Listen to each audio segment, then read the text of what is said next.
Welcome aboard, everyone, to Betting Weekly Live. It's Thursday, the 17th of April, and it is the second legs of the Europa League and the Conference League, which means one thing. James Eastham joins me for another action-packed show. I was really, really excited last week, James, and it proved to be a great night.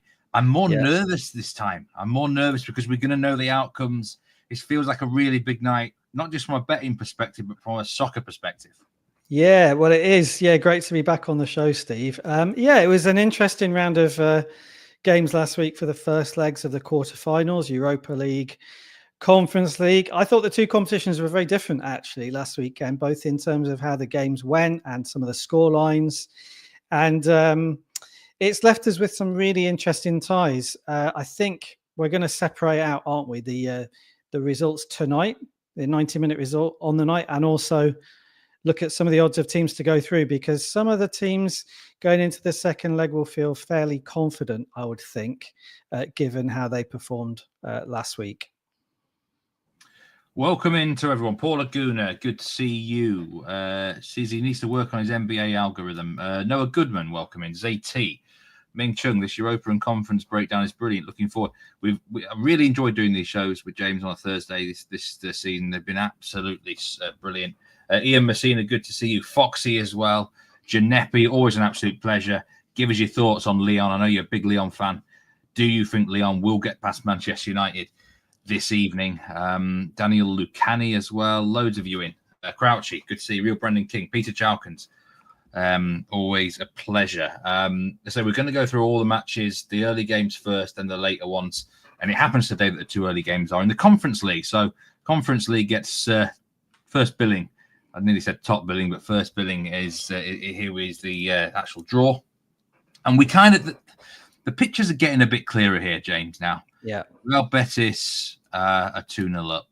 Fiorentina are 2-1 up. And now, the heavy favourites to meet each other in the semi-final. That would be a tasty tie. Chelsea are 3-0 up and they're at home. And they're going to face Djurgardens or Rapid Vienna. So this is pretty, I think, there's a good chance that the teams that lead will go through. So, that reflects the odds. Chelsea minus 225 to win the Conference League. Betis plus 400, Fiorentina plus 600, and Rapid Vienna 16-1. Djurgardens there are actually 100-1 to win the Conference League. I mean, it's not really a lot's changed since last week. I think if you want to take on Chelsea, you've got to pick one of Betis or Fiorentina, really, James, haven't you?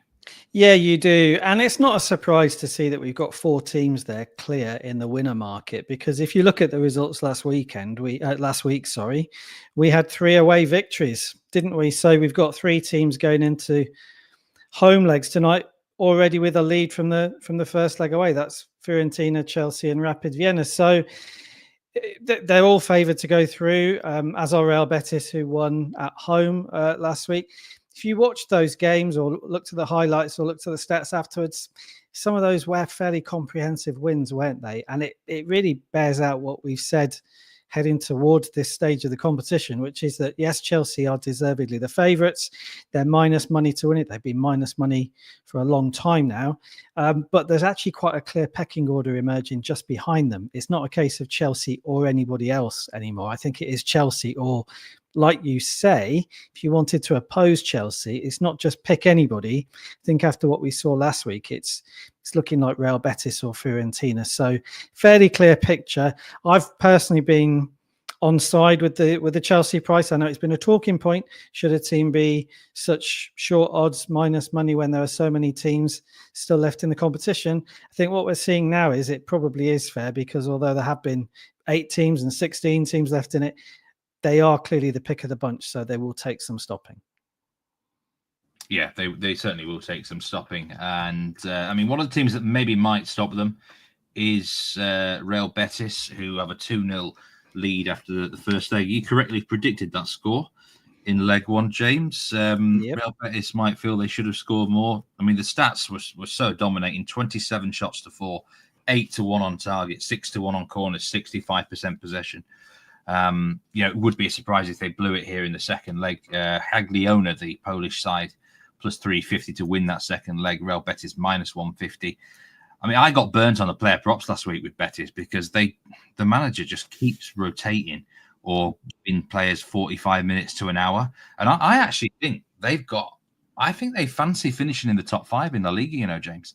Yes. In what will be a Champions League position, I think, once the coefficients are worked out. So I'm really dubious about the player props. I think this could actually be a bit of a damp squib of a game because Real Betis are going to control possession. I don't think Jagiellonia are good enough to threaten them. So in terms of actual main match markets, I'm not that interested. There's a referee angle I'm going to talk about soon. But do you see a decent betting opportunity here or not?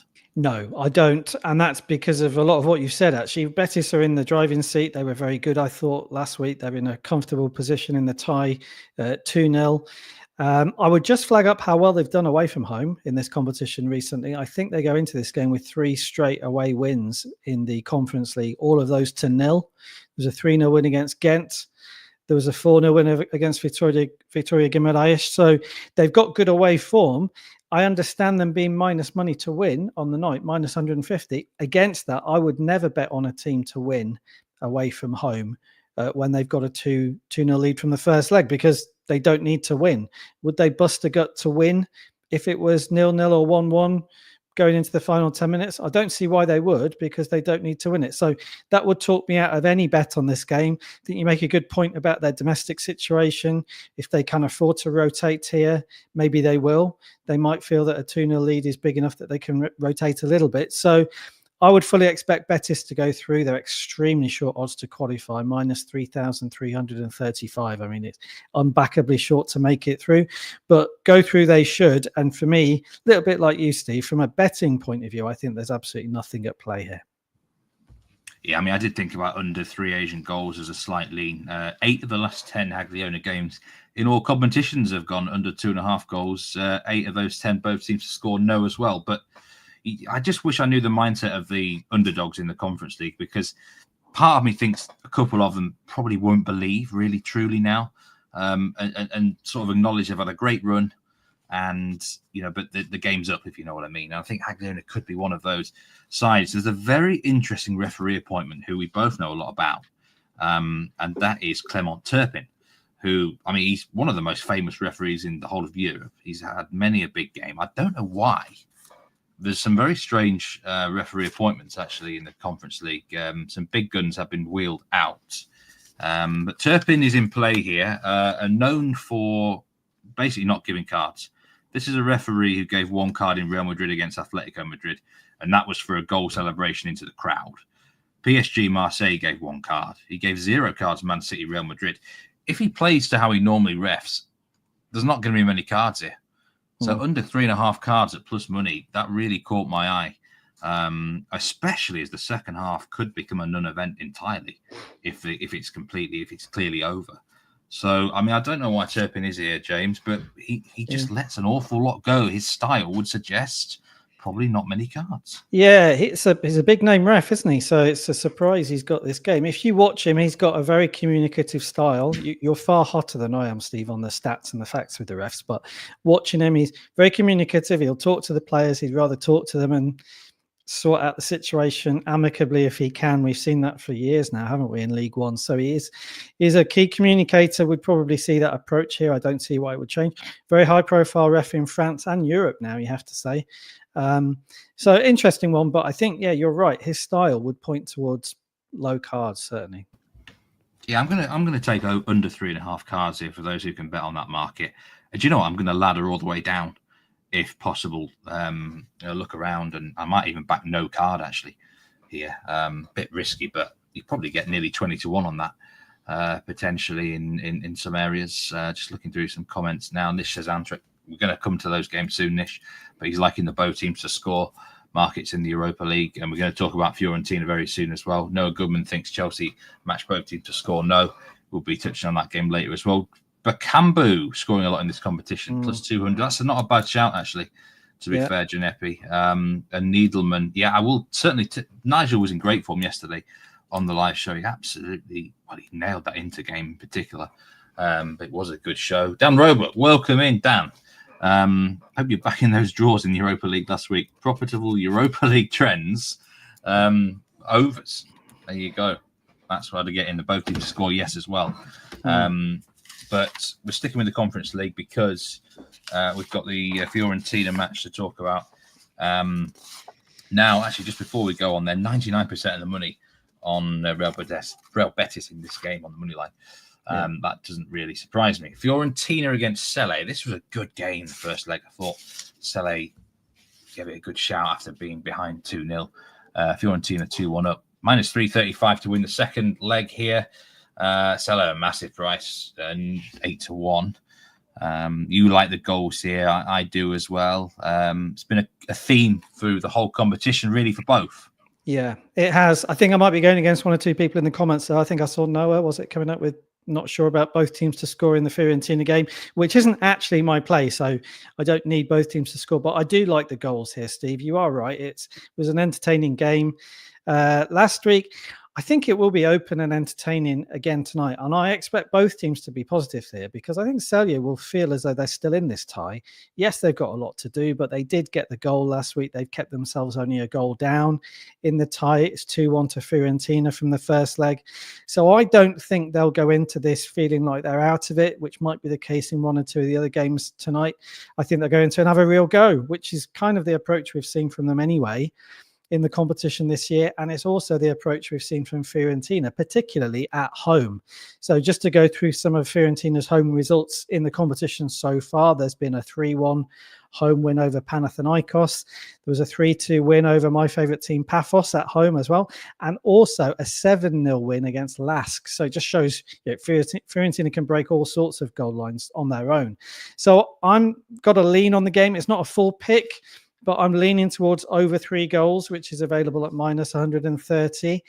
I would be surprised if there's only 2 goals or fewer in the game. I think over 3 goals, you've got a pretty good chance of at least getting your stakes back here because, as I say, I think it's quite nicely poised this. Fiorentina are obviously clear favourites to win on the night. They're minus 335 to do so. They're huge favourites to go through, as you would expect, with a 1-goal lead from the away leg. But as I say, I think the visitors will go here and have a go. And I think if they look back at Fiorentina's games at home in this competition, I think the visitors might be quietly confident they can cause Fiorentina some problems. So fully expect Fiorentina to go through, but I think it will be open, entertaining, and I think over goals is the way to play it. Yeah, I've got exactly the same lean, actually, over 3 goals here. Also think both teams to score yes is worth looking at minus 136. I think Celje will go down swinging. I really do. They've enjoyed a fantastic campaign. And they're not just going to go with that complete whimper. Even if they get beat 6-1, I don't think they're going to be that bothered. So, that over 3 goal line did interest me. It has come down a little bit today. Last night I looked, it was 3.25 lines. So I think when it comes to the 3, I'm certainly more interested. 8 out of 11 Fiorentina games in the Conference League this season gone over 2.5, and 9 out of 13 for Celje. So the stats make sense. The situation makes sense. Referee for this, another pretty high-profile ref, João Pinheiro, Portuguese ref, often gets wheeled out in Champions League, Europa League. He averages just 3 cards per game in the Champions League this season, 2.5 in the Europa League. So this could be another undercards, under 4.5 cards, minus 137. I mean, I noticed last night the cards didn't really flow as much as we thought. Yeah. And just saw a question there from Noah. Correct score. I would say 3-1 was my correct score prediction on this game. Yeah, the correct score prediction for the actual Betis game, I'm going 1-0 Betis myself. Yes, I went 1-1 Betis. I think 1-1 Jagiellonia Betis, and then I'm going 3-1, as I say, on the Fiorentina Celje game. Yeah, I'm going to go one more for Fiorentina, 4-1 to Fiorentina. It could open up, I think, and they won't mind if it becomes a shootout at all.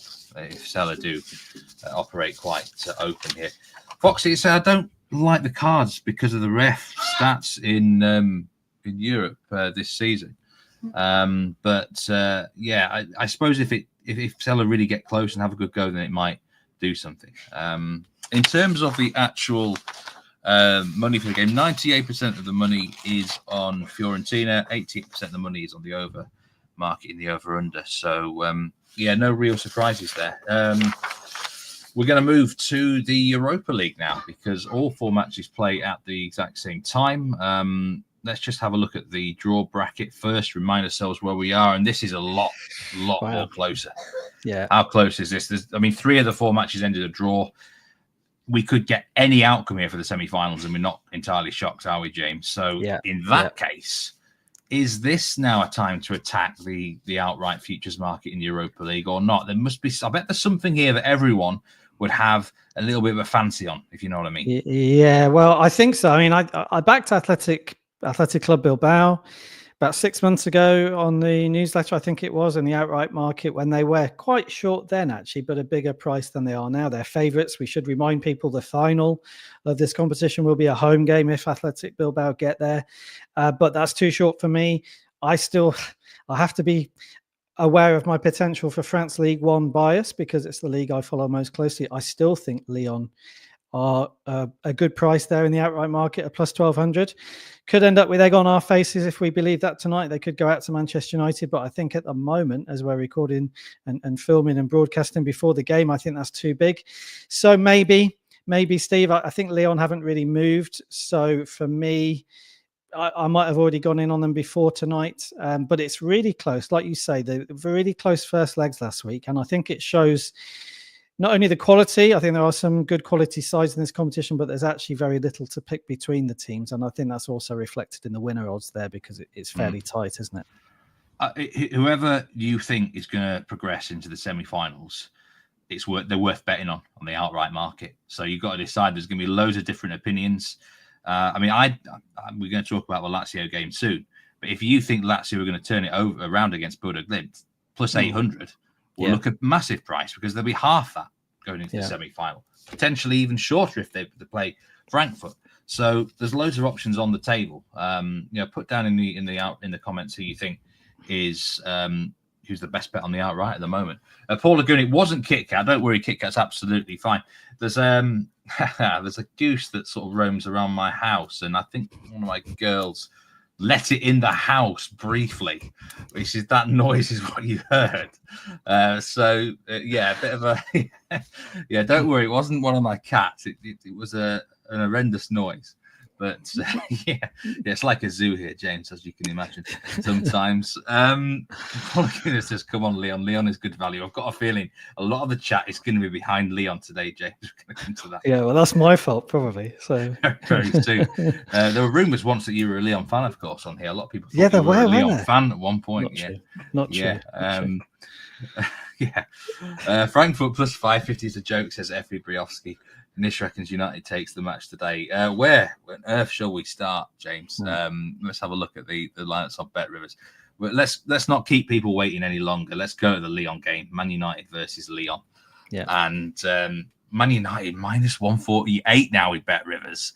Yeah. Lyon are plus 360. The ties at plus 310 over 2.5 goals minus 162.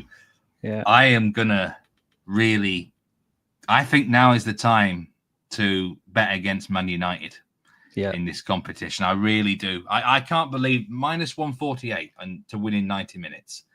I think that is a shocking price. Yeah, personally. Lyon are plus 190 to qualify. I mean, on the draw double chance market, they're plus money, plus 112.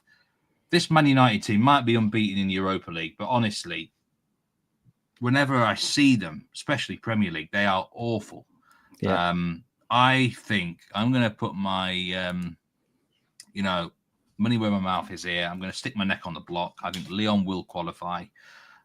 So the first bet I'm looking at is the draw double chance in 90 minutes at plus 112. But I'm going to let you take most of the lead here, James. It's a match that you've got your eye on a lot of things here. How do you see it going? You're talking player props as well. What's the bet? Well, I saw a comment there from Francis saying he wasn't that impressed by Lyon last week in the first leg, which finished 2-2. I get that. I don't think they were great.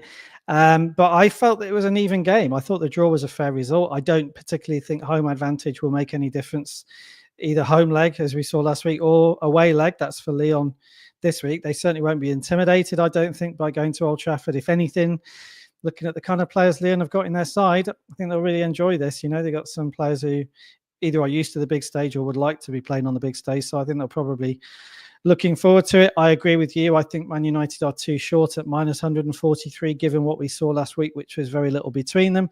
Bruno Fernandes is an obvious danger. A class act, can make the difference on his own. That would be the big threat for Lyon. But I think that they're too short to win it. I'm Man United, so I would agree with you on the who's gonna win the game. I would look for a way to support Lyon myself. My pick on the game is on the goals. I think it will be open again as it was last week. Funny thing about last week, there weren't that many clear-cut chances created, really, were there? But we ended up with 4 goals. And I think that is symptomatic of the fact you've got 2 teams who are not particularly solid defensively, but 2 teams where there is the potential for goals to be scored because the better players, in my view, are stacked in attack on both sides. So when I saw the goal line, I think overs is the way to play here. My pick is over 2.75 goals, which is available at minus 129. If there were 3 goals in normal time, you would cash with that pick. I think that's a really good opportunity to do so. I would personally be surprised if we got only 2 goals or no goals or 1 goal in normal time. So that's my pick. It's over 2.75 goals, minus 129. And a couple of leans for me in the shot on target market, where we had great success last week. We backed Almada and Shirky to have over 0.5 Cheers, shots Onana. on target. For helped us out a great deal, but they both came in, didn't they? And I thought they were quite big. I don't remember the exact prices, but they were big plus money prices. Just have a shot on target. It wasn't to score the goals, which of course they did, but we were backing them just to have shots on target. So I've looked through the same market again. Thiago Almada is plus 148 to have over 0.5 shots on target. My second pick this time is Corentin Tolisso, the former France international midfielder. Now, he's also available at plus 148 in the same market, over 0.5 shots on target. For people who maybe haven't watched Lyon this season, Tolisso has played in a really advanced position, often as a number 10, sometimes coming in from a sort of a left wing position. I think he'll be dangerous tonight. I've gone with Tolisso over Ryan Shirky purely on the basis of the price in this market. Tolisso's plus 148. Shirky, on the back of his performance and goal last week, is now plus 115, I think, to have over 0.5 shots on target. So I've gone with the bigger price on Tolisso. And I think he and Almada will both give you a run for your money because I think that Lyon are going to be really positive here. They can't really play any other way because they know their strengths are in defence. So that's my view on the game. I do agree with people who think that Lyon are probably the value pick out of the 2 to either get a result on the night or go through. I understand all of that. I agree with all of that. I tend to lean more towards the goals myself. So they're my picks and plays. It's a pick on over 2.75 goals at minus 129, and then a couple of leans. Have a look at Almada and Tolisso in the over 0.5 shots on target market. Do you know, there's 2 other bets I really like here as well. And Lyon to score over 1.5 goals. This is in 90 minutes, plus 190. 11 teams have scored 2 or more goals against Man United at Old Trafford this season.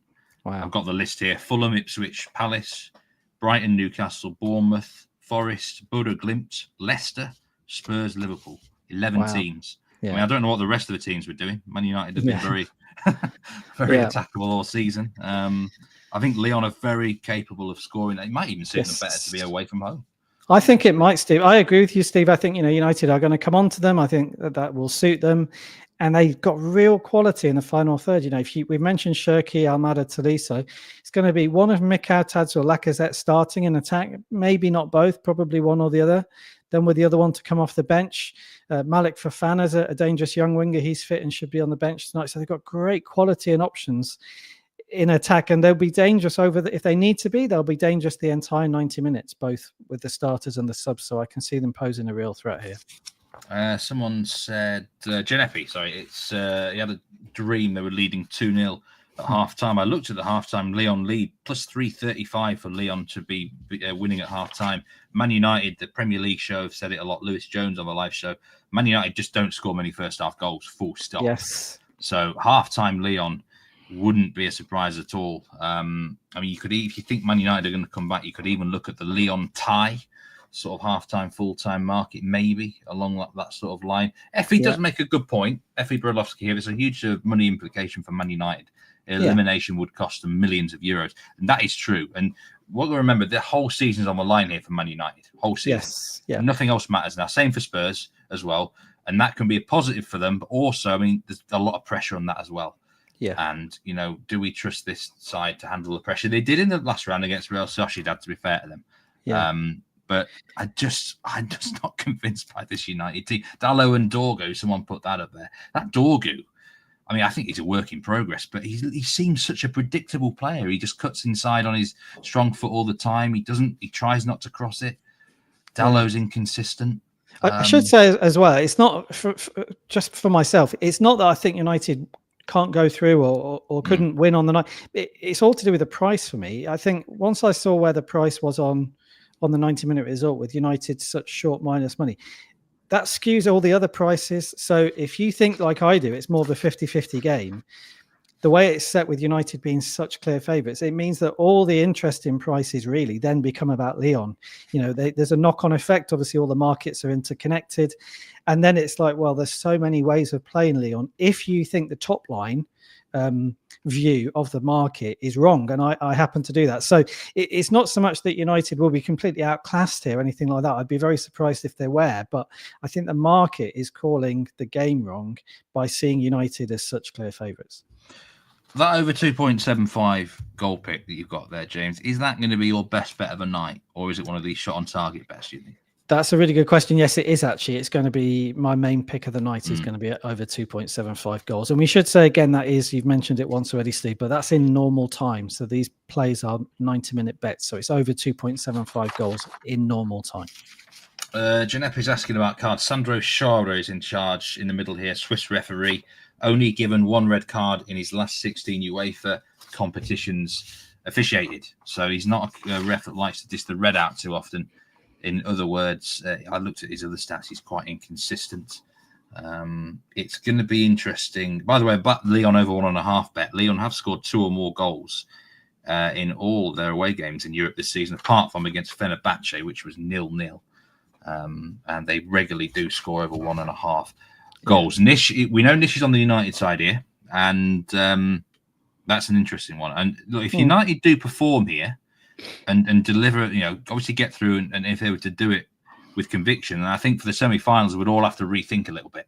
Yes, on Man United, I would definitely then, because I think this is a good test against Lyon over 2 legs. If they come through it well, then I absolutely would be looking at it with a different perspective. But for now, I am going to be opposing them. It's interesting with the betting splits here. 69% of the money is on Man United, which is obviously more money, but it's not huge. It's not in the 80-90% of the range. 85% of the over-under money is on the over, James. They're backing your pick here. Loads of... So what a game that was to discuss so much on it. And then loads of interest in the next one as well. Frankfurt against Spurs. Again, season on the line for Tottenham Hotspur. 1-1 draw in the first leg. Frankfurt are the favourites to win in the 90 minutes and to qualify. Minus 137 to qualify. I've seen a lot of different split opinions on this game, James, and I don't know myself. I'm kind of torn myself.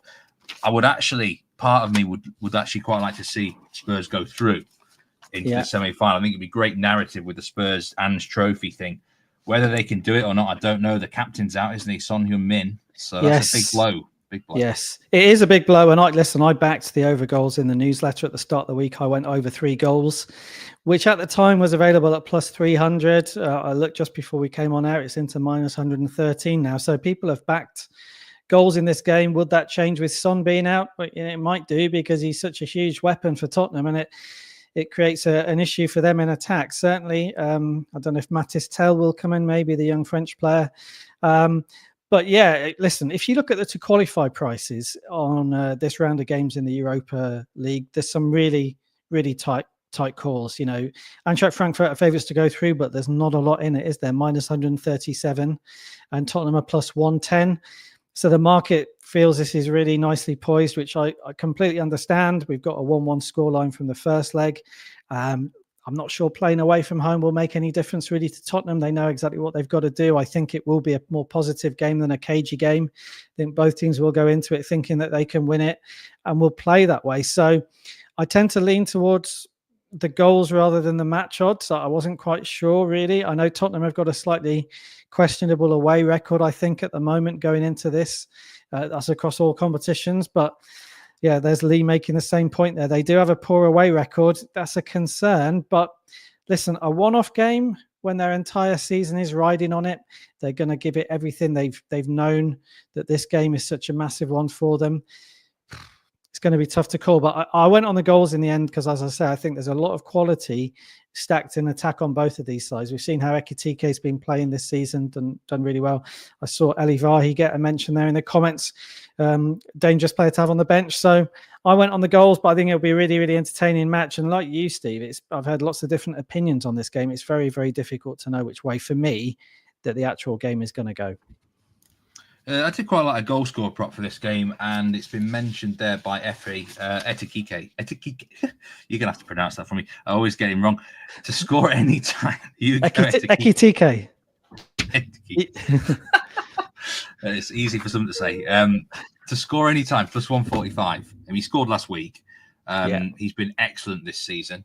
I think maybe over 1.5 shots on target for him as well could be worth a look here. I think there will be goals. I look at this Spurs predicted back line. Udogie, Van der Ven, Romero, Porro. I think under a decent defensive manager that do quite well, but Onge just sets it up in such a different way, doesn't he? He's like, gung-ho and, oh my goodness. I mean, I've got a feeling there could be a lot of drama in this game. In lots of different ways. I just sense drama here, James. Yeah, and you've said it there, Steve. I mean, you can have 4 players and set them up in different ways, and the team can be a completely different team. I can't see any way Tottenham can try to keep it tight tonight. I can't see any reason why they would want to keep it tight tonight, because it's just not the way of doing it. So that's for me why I felt that the goals and over goals was more of a value play than trying to predict which way the game was going to go. Because I think the market's pretty much correct here. It's a very difficult one to call. Both on the night, both teams are plus money. And then to qualify, like I've said, there's not a lot between it. So it should be an entertaining game. Drama wouldn't surprise me at all. Tobias Depler, this is a man who knows his stuff. Bentancur was close to scoring in the first leg. Could be an alternative on set pieces. Plus 255 for a shot on target for Rodrigo Bentancur. That's an interesting look. This has got a double on Man United Spurs. Matches over 2.75 Asian goal double. That does look good. I think that feels really right, actually, for sure. And Effie did put his best bet today. Frankfurt team total over 1.5. Again, it looks a pretty good look. Frankfurt disrespected by the books. He thinks they're the third best team in Germany. That's a good question. Put that to the floor. Who is the third best team in Germany? I think there'll be a lot of different answers for that. I'm not even sure myself, to be honest with you. I mean, I think on the bet, because we win power rankings on the Insider, we've had Dortmund as the third best team in general. But that is such a hard question to answer at the moment. Frankfurt, maybe they are going under the radar. In terms of the money for the game, 88% of the moneyline money is on Frankfurt. The Germans have been backed here. 93% of the money is on the over-under line. We've got house specials as well to talk about. Man United and Tottenham each to score at least one first half goal plus 200. So if you do like that, do get on. Man United don't score many first half goals though, so that wouldn't personally be for me. But if you do like them to get to a hot start, then plus 200 there is worth looking at. We've also got, just to mention it, 2 house specials. At least 44 corner kicks registered across the 4 Europa League games. Plus 110 if those who like to play the corner markets, and the goals for the goal line for the 4 Europa League games, over 12.5, at least 13 goals to be scored across the 4 Europa League games. That's at evens plus 100. So we'll make our mind up after we've talked about the other 2 games, James, whether we think we're going to get over 12.5 goals there or not. But initially on them first 2, I think there could be, you're knocking on the door, probably 7 goals in those 2 games at least. Possibly more. It'll only be 90 minutes, of course. But okay. That moves on. Let's move us on now to the next game. Lazio, Bodo, Glimt. I was delighted to see Glimt get the win the first leg. It was a brilliant, one of my better bets of the year, actually. Draw no bet on them. They should have won by more than 2-0, I think. Will they regret it now? That's when I kept seeing them miss these chances. I'm like, do they regret it? I've seen it happen in soccer so many times before. We know they're not as good away from home. I think Lazio have got to play a hell of a lot better than they have done recently, though. Yes, to actually turn this around, because Bodo Glimt will be a threat. Lazio need to deliver a good performance, James. We've not really seen enough of them in the last few weeks. Yeah, we haven't. It's a concern, isn't it? They're big favourites to win on the night. As we can see, they're minus 245, but they are the outsiders of 2 to qualify now. They're plus 125 to go through, and Bodo Glimt minus 167. To me, that makes sense because, you were all over that game last week, Steve. You called it correctly, and you said the difference in quality on the night was actually bigger than that scoreline suggests. And you mentioned Lazio need to play better than they have recently. They've only won 1 of 7 in all competitions going into this. Now, that is poor form. Will that affect a team like Lazio? They're a big club with lots of players with plenty of experience. I think it will, actually. I think when you've only won 1 out of 7 and you're going into a game here at home to a side who outplayed you last week, who've got nothing to lose, who're going to give it everything that they've got. Yes, it's going to be more difficult for them as visitors, but I think it's going to take a lot more from Lazio, not only than we saw last week, but than we've seen, as you say, from them recently. So I'm not getting involved in this game. I've got no pick, no lean, but I'd be nervous about this if I was on Lazio or a Lazio fan, because they have to raise their game, for me, considerably from what we've seen recently. And the visitors, they'll be super confident. Yes, it's going to be difficult. It's going to be a completely different environment for them. That's going to be a challenge for them. That they're trying to make history by getting into the last 4 in this competition. But let's wait and see. Lazio, they would have to do something a lot better than we've seen for a while, and that's why I didn't want to get involved in this game. There's quite a lot of uncertainty for me around this one. We've mentioned about we've seen a comment there. Somebody saying, will Bodo Glimt do as well on the grass? Lazio do have the potential to play a lot better than they did last week, but I would rather have seen a little bit more of that from them recently. So fascinating tie. Could be very different from what we saw in the first leg, but for me, it is one to watch and enjoy rather than get involved in. Yeah, Disky says, how about over 2.5 goals on this game? And that's going to be my best bet of the game, actually. But I'm going to go to the 3.75 goal line here, over at minus 129. We know Lazio have got to score at least twice to have any chance of progressing. And do you know what? I think Bodo Glimt will score here. Someone's put up Bodo Glimt just to score a goal. It's minus 140. I do think Glimt will get some chances in the game. And I think they're going to need to score as well. They're not the sort of team that can hold out for a 0-0 draw, probably even a 1-1 draw. They're going to, I think the 2-1 scoreline could be possible here, even 2-2, because, some of the Glimt players are disrespected again, the shot on target market. Jens Petter Hauge, plus 138 for a shot on target. He's going to break on the left, cut inside and shoot. And if he's accurate, that's a massive price. Ulrich Soltner scored twice last week. He's plus 170 for a shot on target. Wow. He probably won't get forward as much in this game, but I think that's a silly price. Jens Petter Hauge, plus 310 to score or assist as well, I think is generous. On the Lazio side, I don't want to disrespect Lazio here because I think they will come and try and prove a point. And one thing that I've noticed positive for Lazio recently is their set-piece delivery. I really like. I think they could score from a corner here. I noticed they whipped a few balls in the first leg and also in the Rome derby. Zaccagni especially is dangerous. Gustav Isaksson, another who goes on some of these set pieces. I think Zaccagni to score or assist plus 120 and Gustav Isaksson to score or assist plus 155. And Isaksson can score some bangers himself. I think those two players could cause Glimt problems. I could see one of the Lazio centre-backs scoring a goal or a big lad from Lazio. I don't really know enough about the Lazio makeup from the set pieces to think who would be the biggest threat for them from these set pieces. But I think Glimt could concede from a set piece, James. Yeah, I think they're not used to this sort of thing in their own league. The quality of balls in for a start are not as good as some of these technical Lazio players. Yeah, and I would agree with a couple of the comments there that have flashed up. I think Dan Roebuck's put up a stat there about how long it is since Lazio kept a home clean sheet. And I saw the comments saying maybe Bodo Glimt has scored 2 goals on the night. I mean, I've gone for 3-2 Lazio win here on my correct score prediction. One other stat, I don't remember the exact stat off the top of my head, but certainly going into the Serie A matches last weekend, I think Lazio were top of the over 2.5 goals table in Serie A. I think they might have been top of the over 2.5 goals home table in Serie A as well. So I would fully back anybody who is leaning towards goals here. Like I said, I don't have a play or pick or lean on the game myself, but I think it will be open. Why wouldn't it be? Lazio, as you've said, they've got to try and get 2 goals from somewhere to keep the tie alive, and that might suit the visitors as well. Yeah, Nish, I think that's a good play as well. Bodo to score 2 goals could happen.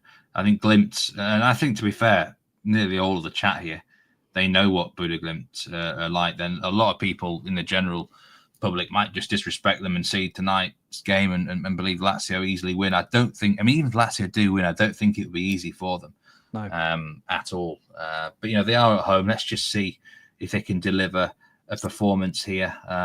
It may come, it may not come. Just going through some of the comments here. Mate SK's got a long shot, half-time, full-time, Bodo and draw.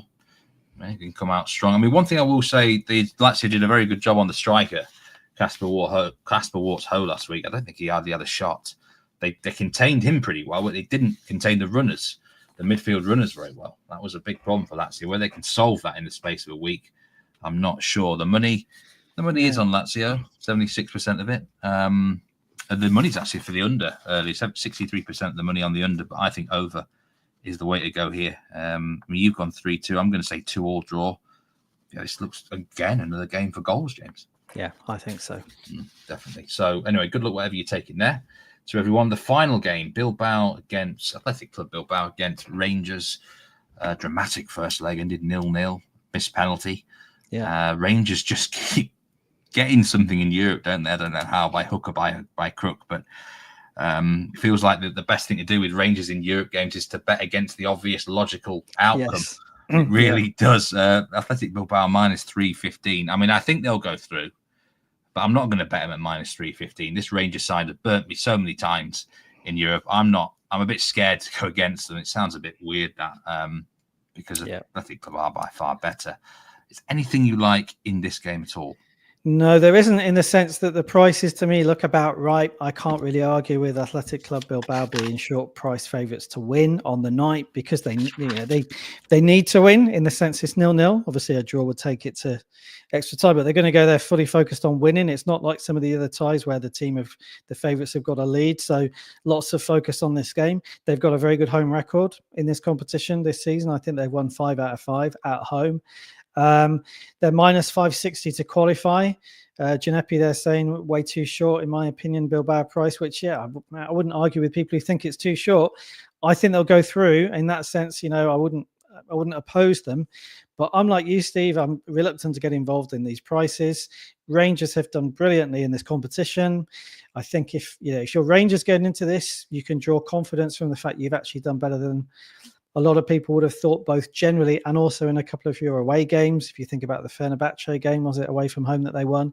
I think I was on them on the handicap when they played at Old Trafford earlier in the competition, and they were sort of undervalued and underrated there. So I'm reluctant to oppose them. I would be massively surprised if Athletic Club went out. They are the better side. They should get the job done, but there's nothing in their prices really that makes me want to get involved in this game. I think it's a case of just sit there, sit tight, wait and see if Athletic Club can get the job done. And if they do, Rangers can hold their heads high, because they've done really well to get this far anyway.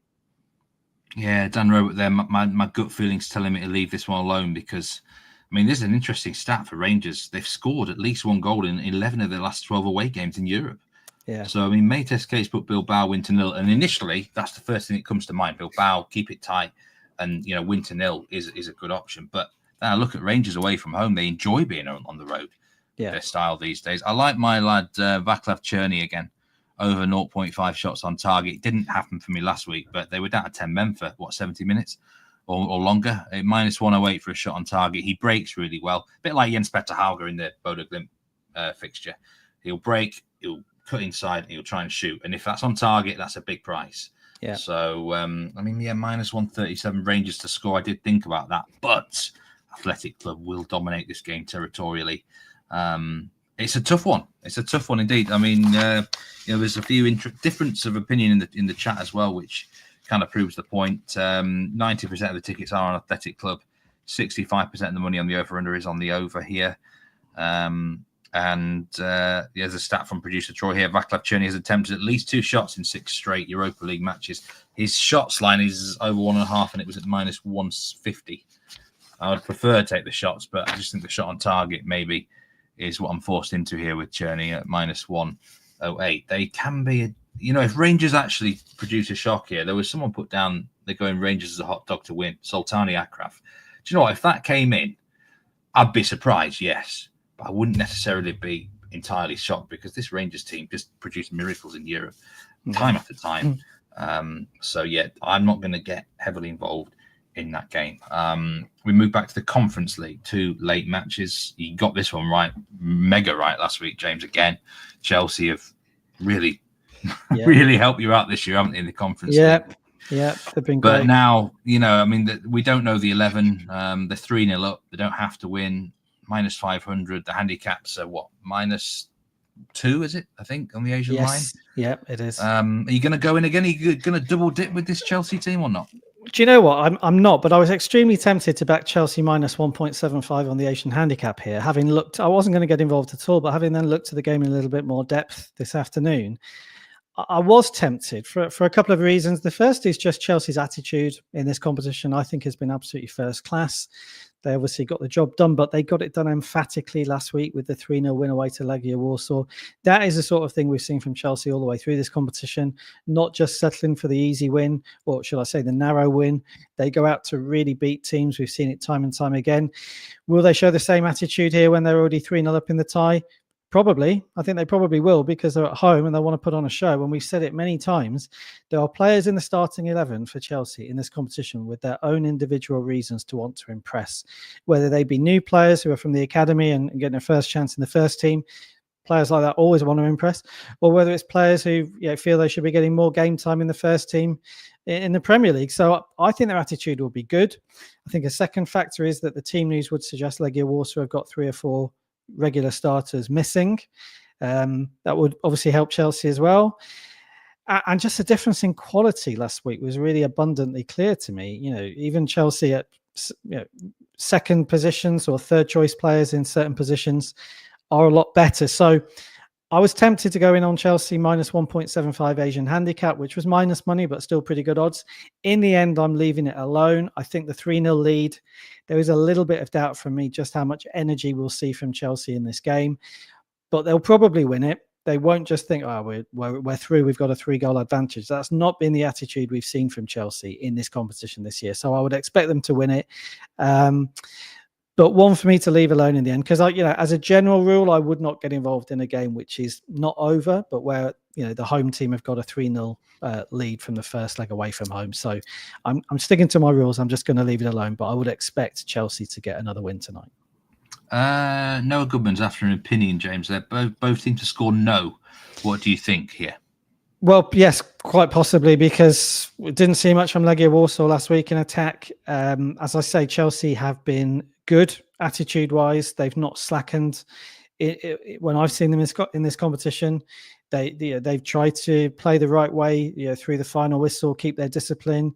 I think, as I say, the players who start, it might be Badiashile at the back, Malo Gusto at the back. I think the players they pick, they want to show their best, and there are some pretty good players in this Chelsea side, even when they rotate. So I think both teams to score no or Chelsea to win to 0 would both be ways to maybe look at this. I mean, in many ways they can't really win here, Chelsea. If they just put in a 1-0 win, everyone's going to criticise them. If they win 5-0, everyone's going to say, well, we expect them to win 5-0. So, but I think that generally they've been trying to be really professional in this competition. And, they want to, the crowd that are coming to watch this game might be a different sort of crowd that watches a Premier League match.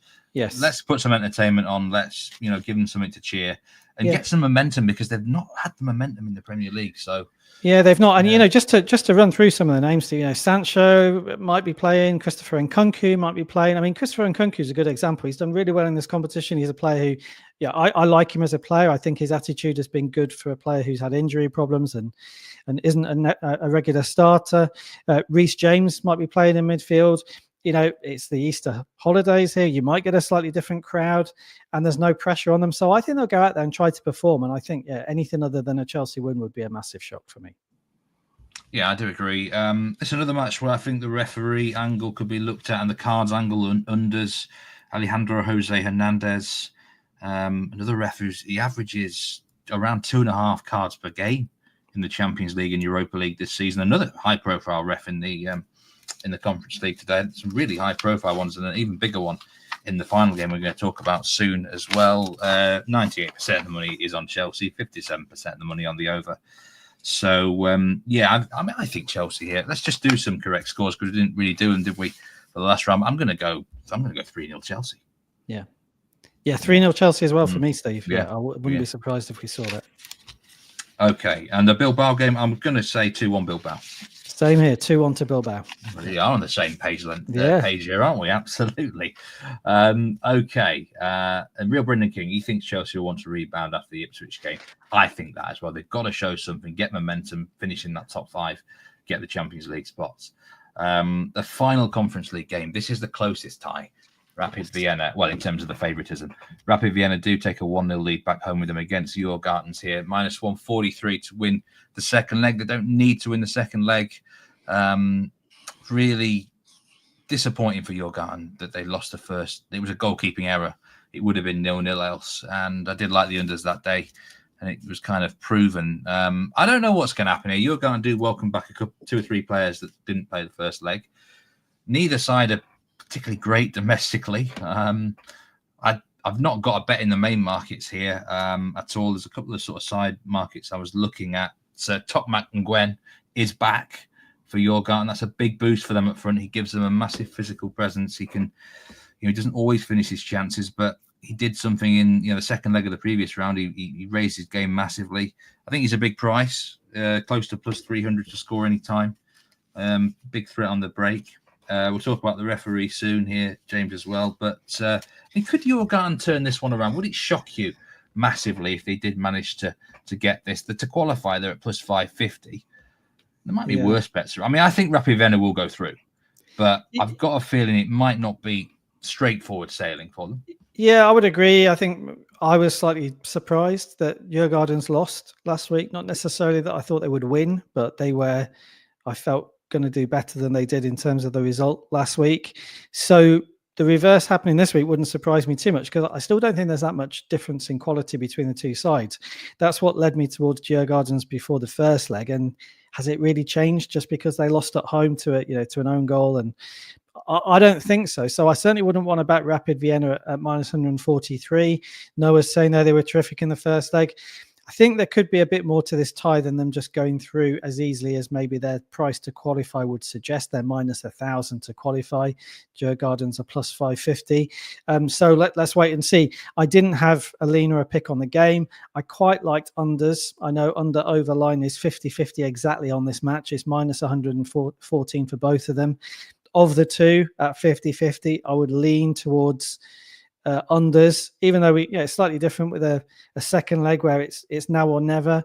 It might encourage a little bit more attacking football, certainly from Djurgardens, who are a goal down, but nothing really stood out to me on this. It is very difficult, I think, to get a strong enough read on either side for the prices to be opposed, really. A really high-profile referee in charge of this game, Anthony Taylor, has been wheeled out. What is going on in the Conference League today with all these big dogs being wheeled out? Now, Anthony Taylor, I was actually having a WhatsApp discussion with Lewis Jones earlier, because Lewis made some very good points about this referee. He gave, I think, a record number of cards in, was it Bournemouth, Chelsea earlier this season. Since then, he's completely changed his style of refereeing. Incredibly, 17 of his last 18 games officiated have gone under 4.5 cards. And he's not given a card in 4 of those games, not a single card. The line here with Bet Rivers is under 4.5 cards at minus 139. So, I mean, based on the referee stats, this is a clear under for cards. The concern is that Djurgardens are known for losing their heads a bit. It's the closest tie. So if it could get, things, there could be time wasting, there could be antics later on that even, Taylor's going to have to respect. But this is a ref that doesn't like to give any cards now. He doesn't want any controversy, which means you can guarantee there'll be a VAR incident. Sweden is the only top league that doesn't have VAR, so you can guarantee that something will happen. So again, I think the Conference League under cards, I went with a parlay actually for the cards in the Jagiellonia game, Fiorentina game, and this one. Ought to have under 4.5 cards in it. I think it's about plus 200. So I did look at the angle on the cards in terms of a correct score here. 1-1, I think. Could possibly happen.